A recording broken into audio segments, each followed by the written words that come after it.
ঘটক সাহেব, একটা কথা জিগাই।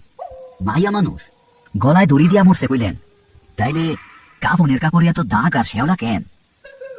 গন্ধটা তো ঝুলন্ত লাশের না, গন্ধটা তো মনে হয় পচা পুকুরের তলে ভাইসা থাকা লাশের।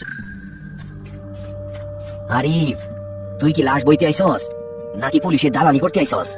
দড়িতে ঝুইলা ছিল ঠিকই, নামানোর সময় দড়ি চিরা খালের কাদায় পড়ছিল, তাই এত কাদা। তোর বিশ্বাস না হইলে চইলা যা, অন্য লোক পাবো। উস্তাদ, কি শুরু করলেন? উনার টাকা উনি দিতেছে, লাশ পচা হোক আর গোলা হোক আমাগো কি। চলেন ধরি, রাইত বাড়তাছে, এমনিতেই গা ছমছম করে এই জায়গায়। আহ, চুপ থাক বলত। তুই তো টেকার লোভে নিজের বাপ মারেও বেচা দিতে পারস। ঘটক, আমি 20 বছর ধরে লাশ টানি। কোনটা মরা আর কোনটা জ্যান্ত, কোনটা মানুষ আর কোনটা অন্য কিছু, সেইটা আমি বাতাস শুইকাই বইলা দিতে পারি। এই লাশের গতিক বানো না।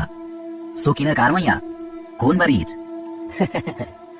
সকিনা জারি হোক, এখন সে তোদের জিম্মায়। তার কোনো দাবিদার নাই, ও আর ইস্যু নাই। সোনারিফ, সব কমরের ঠিকানা থাকে না, এরও নাই। তোদের কাজ হইল সোজা ওই শেওলা দিঘির পার দিয়া গরুস্থানে লইয়া যাওয়া। শ্যাওলা দিঘি? ওই পথ দিয়া কেন? ওইটা তো। আহ চুপ, ওই পথ দিয়া, কারণ ওই পথটাই কাছে, আর লাশ বেশিক্ষণ রাখা যাইব না। শরীর পচতে শুরু করছে। নে, এই নে টেকা। ইয়া আল্লাহ, সব 1000 টাকার নোট। উস্তাদ, আর ভাইবেন না, বিসমিল্লাহ বইলা ধরেন, আমার বইনের বিয়ার শাড়ি কিনা লাগবো। টেকার গন্ধ তোর নাক বোতা কইরা দিছে সেলিম। ঠিক আছে, নিয়ে যাইতাছি, কিন্তু ঘটক, আমার মন কইতাছে আপনি পুরা সত্য কথা কন নাই। এই লাশের ভার আমরা বইতে পারুম তো? ভার শরীরে নারী আরিফ, ভার হইল পাপের। তোরা যদি নিয়ম মানস, কিচ্ছু হইব না। 2টা কথা মনে রাখবি। 1, যা কিছুই শুনস বা দেখস পিছনে তাকাবি না। আর 2, জান বাইর হইয়া গেলেও লাশ মাটিতে নামাবি না।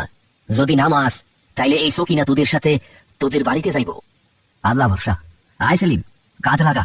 উস্তাদ, আপনি সামনে থাকেন, আমি জোয়ান মানুষ, পিছে থাকি।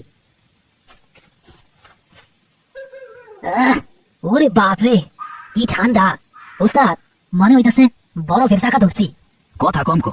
বিসমিল্লাহির রহমানির রহিম। নে তোল। তারা দুজনে মিলে লাশটা কাঁধে তুলল। কাঁধে তোলার সাথে সাথে আরিফ অনুভব করলো লাশের ওজন স্বাভাবিকের চেয়ে অনেক কম, যেন কাফনের ভেতরে শুধু হাড়গোড়, কোনো মাংস নেই। কিন্তু সেলিম পেছনের দিকে অদ্ভুত এক ভার অনুভব করলো। উস্তাদ, আপনি কইলেন ওজন কম, আমার দিকে তো মনে হইতেছে পাহাড় সমান ভারী। চুপ থাক, দম ধইরা হাত। আর খবরদার চোখের মনি এদিক সেদিক করবি না। তারা হাঁটতে লাগলো, তাদের পায়ের শব্দ শুকনো পাতার উপর মরমর করে বাজতে লাগলো। রফিক ঘটক তাদের চলে যাওয়া পথের দিকে তাকিয়ে রইল। অন্ধকারে তার সাদা চোখটা এবার দপ করে জ্বলে উঠল। যা নিয়া যা, সুকিনা চিটা অনেক দিনের। আইজ রাইতে তোদের দুজনের একজনের ঘাড় মটকাইব।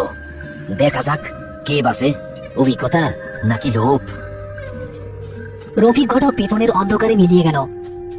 আরিফ আর সেলিম লাশ নিয়ে জঙ্গলের সরু পথ ধরে শেওলা দিঘির দিকে এগিয়ে চলল।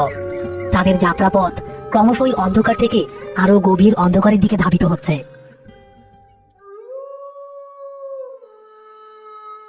গ্রামের মরা খালের ওপর নরবরে বাঁশের সাঁকো ধরে আরিফ আর সেলিম লাশ কাঁধে করে হাঁটছে।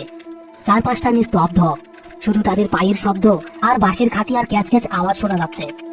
সাঁকোর নিচে পানি নেই বললেই চলে, শুধু কাদা আর কচুরি পানা। কিন্তু তারা সাঁকোর মাঝখানে আসতে নিচ থেকে কেমন একটা চপচপ শব্দ শুরু হলো। উস্তাদ, খালের নিচে কি মানুষ নামছে নাকি? আওয়াজ পান? নিচে তাকাবি না সেলিম, নজর সোজা রাখ। জিন ভূত পানি আড়ালে থাকে, ওদিকে তাকাইলে ওরা ঘাড়ে চাপে। হঠাৎ সাঁকোটা প্রবলভাবে দুলে উঠল। মনে হলো নিচ থেকে কেউ সাঁকোর খুঁটি ধরে ঝাঁকুনি দিচ্ছে। উস্তাদ, পইরা গেলাম উস্তাদ! সেলিম, পা ফাঁক কর, শক্ত কইরা দাঁড়া, আল্লাহরে ডাক। এই দোলনির মধ্যেও অদ্ভুত ব্যাপার হলো, খাটিয়ায় থাকা লাশটা একটুও নড়ছে না, যেন সে এই ঝাঁকুনির জন্য প্রস্তুত ছিল। হঠাৎ সেলিম খেয়াল করলো লাশের কাফনের ফাঁক দিয়ে এক গোছা লম্বা চুল বের হয়ে নিচের দিকে ঝুলে আছে, এবং এই চুলগুলো সাঁকোর নিচে পানির দিকে লম্বা হয়ে যাচ্ছে। উস্তাদ, লাশের চুলগুলো তো বড় হইতাছে, ওইগুলা পানির দিকে যাইতাছে। চুপ থাক, তুই মনের বুঝলে একটা সস। জোরে হাট, পাসালা। তারা কোনো মতে সাঁকো পার হয়ে এখন মাটির রাস্তায় এসেছে। দুই পাশে ঘন পাট ক্ষেত, পাট গাছগুলো বাতাসের টানে এমন ভাবে দুলছে যেন অনেক মানুষ দাঁড়িয়ে আছে। হঠাৎ লাশের শরীর থেকে পচা গন্ধটা চলে গেল, তার বদলে বেশি এলো কড়া হাস্তাহেরা ফুলের গন্ধ। আহ উস্তাদ, গন্ধটা তো পাইটা গেছে, কি সুন্দর বাসনা, শরীরটা জুড়ে গেল।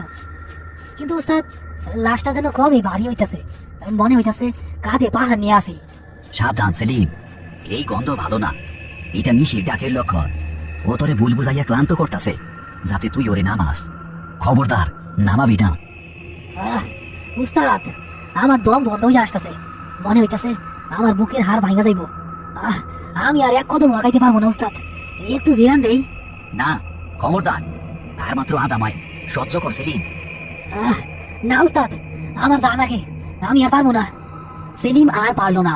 আরিফের নিষেধ অমান্য করে সে পেছনের কাপ থেকে খাটিয়াটা ধপাস করে মাটিতে ফেলে দিল। খাটিয়া মাটিতে পড়ার সাথে সাথে চারদিকের ঝিঝি পোকার ডাক বন্ধ হয়ে গেল। এক অদ্ভুত নিস্তব্ধতা নেমে এলো। আরিফও বাধ্য হয়ে সামনের দিকটা নামালো। তুই শেষ করলি সেলিম, তুই আমাকে দুই ডারি শেষ করলি। এখন এই লাশ কেমনে উঠাবি? উস্তাদ, একটু দম নিয়া নেই, মরা তো আর পালাইয়া যাইব না। মরা পালাইব না, কিন্তু মরা যারে ধরবো সে আর বাঁচবো না। হঠাৎ তারা দেখলো খাটিয়াটা ধীরে ধীরে মাটির নিচে ডেবে যাচ্ছে। নরম কাদা না থাকা সত্ত্বেও খাটিয়ার পায়াগুলো মাটিতে গেঁথে যাচ্ছে। উস্তাদ, খাটিয়া তো ডাই বাজাইতেছে। তারা দুজনে মিলে খাটিয়া ধরে টানাটানি শুরু করলো, কিন্তু খাটিয়া নড়ছে না। ঠিক সেই সময় কাফনের কাপড়ের নিচ থেকে একটা ফ্যাকাশে হাত বেরিয়ে এসে খপ করে সেলিমের পায়ের কোড়ালি চেপে ধরলো। ওরে বাপরে, এই সাপ সাপ! উস্তাদ উস্তাদ, আমার সাপ কামড় দিছে, সাপ কামড় দিছে। সাপ না রে গাধা, লাশের হাত, লাথি মার, সারা ওরে। আরিফ দেখলো হাতটা সাধারণ মানুষের হাতের মতো নয়, নখগুলো বড় বড় এবং পাখির নখের মতো বাঁকানো।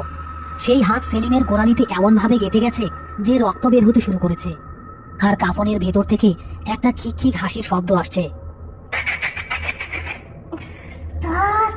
বস আর খুব শখ না রে, এখন মাটির নিচে আমার লগে বসে থাক।